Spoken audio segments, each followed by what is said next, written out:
Hello, my name is Ali, and welcome to my channel. We are back with Hakuoki Kyoto wins Saito's route. Let's go. Saito, for his part, said nothing.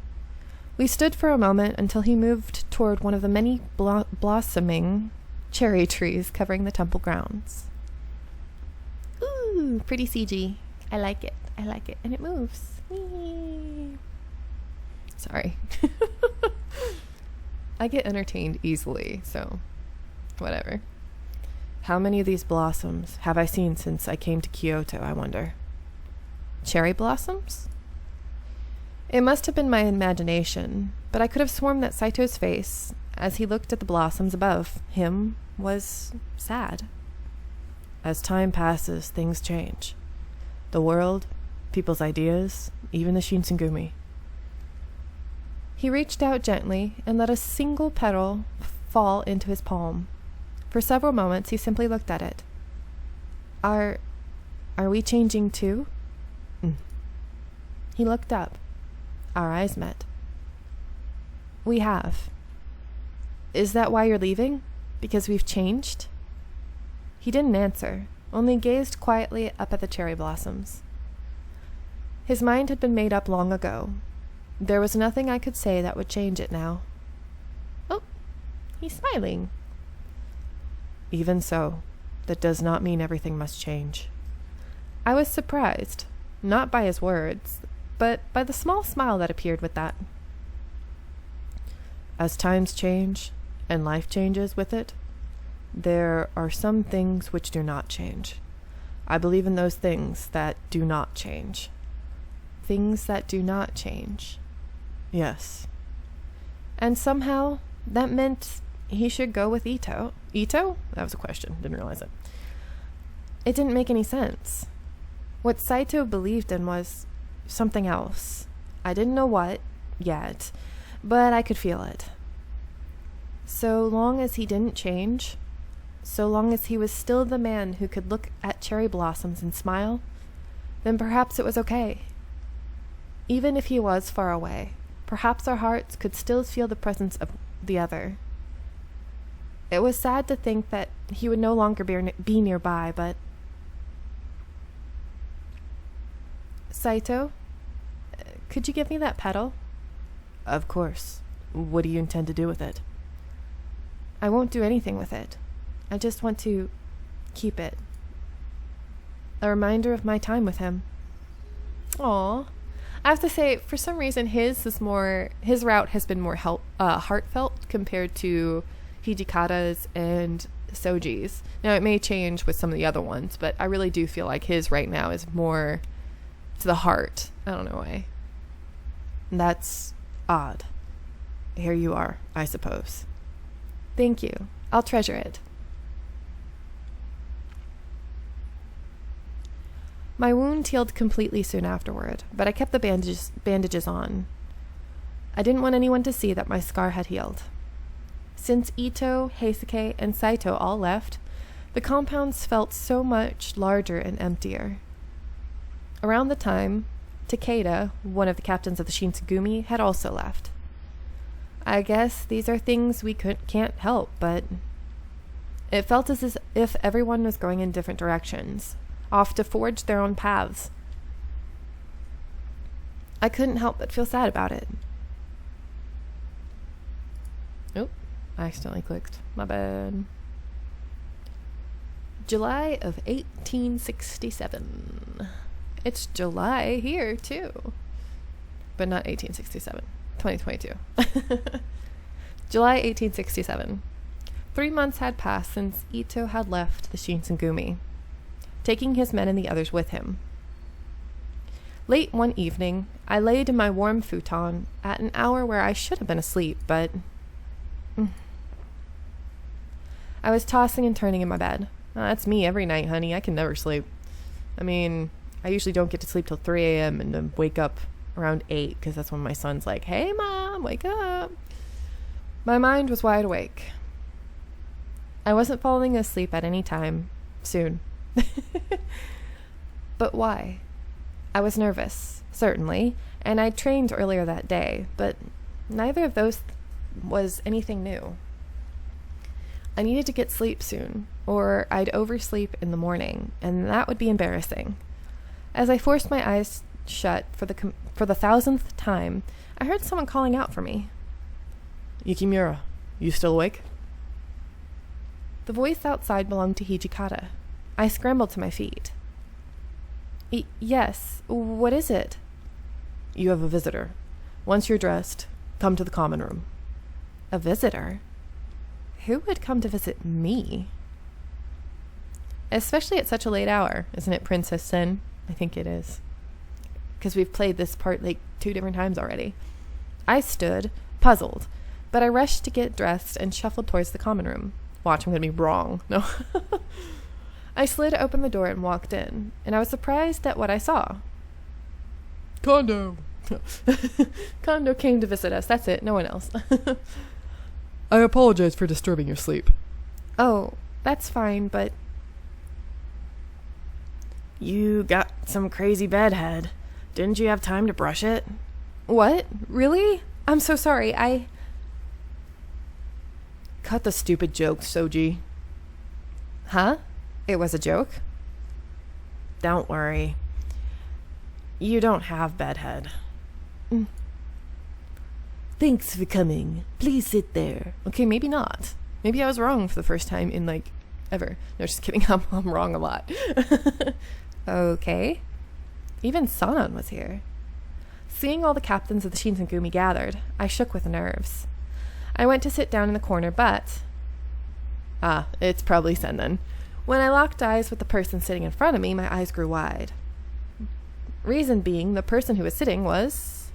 Yep, okay, good. I wasn't wrong. I just got confused. Okay. Hello, Chizuru. How are you doing? I'm sorry for visiting you so late at night. Sen? So, my visitor was Sen? What could she be doing here? Only then did I notice a beautiful woman dressed as a ninja seated next to Sen. Ah, yes. This one is with me. My bodyguard, one might say. Bodyguard? I looked at the captains, hoping someone would explain the situation. Supposedly, she really wants to talk to you. I guess he's leaving it up to me to talk first. So, Sen, what brings you here today? Even though I was nervous, at the very least, our relationship was beyond just acquaintances. Sen looked back at me with a stern expression, and she looked down before speaking calmly. Well, I'll get straight to the point. I've come to take you. Come to take me? What do you mean? I don't understand what you're saying. Well, it's actually a long story. I'm not quite sure where to begin. There's no time. We must make preparations to leave immediately. Wait, hold on. Why should I go with you? Yeah, that's a damn good question. You just barge in here, ask to see her, and spring this on us? Are you her relatives or something? She doesn't seem to have any idea, though. Sen, could you explain a little more? Yes, I do suppose you have a point. I suppose arriving suddenly and springing this upon you would be rather perplexing. Very well. I shall start at the beginning. It may take some time. Should we step out? No. I'd like you all to stay. It does involve a lot of you as well. The lot of you, not a lot. She glanced around the room, looking at each of the captains, and started to speak. You are familiar with Kazuma, right? You are familiar, not you are familiar. You are familiar with Kazuma, right? Yes? Whatever. I hear you have crossed swords with him once or twice. How'd you know that? Well, I hear of most things that happen in Kyoto eventually. You're something like Kazuma and his punks, aren't you? I would rather prefer not to be associated with his ilk, but yes, in a sense, you are correct. Fine. You were talking about Kazuma? He showed up at Ikedaya, I guess, Hamagiri, and Nijo. He's got something to do with Satsuma and Choshu, doesn't he? Well, most of the time, it seems more like he was there for his own reasons, not any kind of domain politics. Either way, he's an enemy of the Shinsengumi. Then you are also aware that he is pursuing your lady friend here. Sen gestured at me for the captain's benefit, then fixed me with a level stare. What's going on? This was getting stranger and stranger, and I was starting to think I didn't really want to know the rest of the story. We are aware of that. I don't know what the heck that noise is outside, but it's bugging the tar out of me. I swear, every time I do something, something goes on outside. We are also aware that Kazuma and his compatriots call themselves demons. Not that we're inclined to believe such a claim, of course. No, I do not think their claim as demons is unfounded. All three of them possess powers that make them incomparable to humans. However, despite their strengths, their presence is virtually unknown amongst the public. In normal circumstances, that is impossible. Ha! It's rare for you to say something so kind, Sanan. So, go on, Sen. Ah, then you know they are demons. Excellent. That will save me some time, then. I am not a human either. I am also a demon. You are? I am, in fact, a princess. Princess Sen. With that, she gave us an elegant bow, exactly like what one might expect from a princess. I come from a family of ninja who have served Princess Sen and her family for generations. It all makes sense now. I'd wondered why you were being so friendly. You were gathering information on the Shinsengumi. I have no idea what you mean. She tilted her head to the side politely and met Hijikata's glare with an innocent smile. You know her? Move your eyes up about 6 inches, Shinpachi. That's Kimigiku. She's, dressed a little different from when we met her at Shimabara, but that's her face, all right. What? Oh, okay. Kimigiku smiled. We demons have lived in this country since a very long time ago. The top officials in the shogunate, and in many of the domains, already know of us. Most demons had no interest in human matters and preferred to be left alone, to go about their own affairs in peace. However, humans in positions of power saw that they might achieve great things with the assistance of demons, and so demanded that assistance. And did the demons obey? Many did not. They felt they had no obligation to involve themselves in human affairs. Human ambition meant nothing to them. But when they refused, the human lords were furious. They sent out great armies to destroy the villages of the demons. How horrible. The demon clans scattered across the country, and were forced into hiding. No longer isolated in their own communities, they went on to mate with humans. These days, there are few demons who can claim a pure bloodline. And I assume Kazuma is one of these? Sen nodded. Currently, the largest what the frick my mouth is trying to say.